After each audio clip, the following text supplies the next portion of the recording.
Marine Le Pen, on a appris évidemment ce matin cette condamnation à une peine d'inéligibilité de 5 ans avec une exécution provisoire.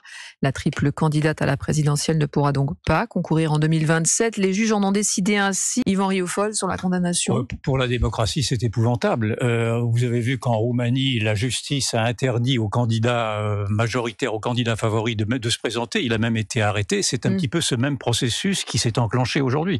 Moi, je viens de faire un blog à l'instant dans l'urgence parlant de coup d'État des juges, parce que dans le fond, c'est un processus démocratique, un processus électoral qui s'arrête net. Lorsque le parquet national financier avait poursuivi Fillon de manière très opportune, malgré tout, Fillon avait pu se présenter. Là, Marine Le Pen, a priori, enfin, sauf s'il y a d'autres recours qui m'échappent, a priori ne pourra pas se présenter. Elle représente 37% des intentions de vote selon un sondage JDD paru hier. Donc, elle est la grande favorite. Donc, ça veut dire que déjà que nous vivons une crise permanente de la démocratie depuis un certain temps, où nous cessons de décrire précisément cette grande frustration des Français à ne pas être représentés, à ne pas pouvoir apparaître même dans les discours politiques. Pour une fois où vous aviez une personnalité politique qui prétendait être une des porte-paroles, dans le fond, de cette France oubliée, immédiatement, on cherche à lui clouer le bec par l'intermédiaire de la justice. Et simplement, je voudrais tout de même rappeler, parce que peut-être qu'on pourrait trouver excessif que je parle de coup d'État des juges, en effet, mais c'est un coup d'État des juges qui a été permis par le législateur. C'est ceci qui est la plus grande des bêtises, c'est-à-dire que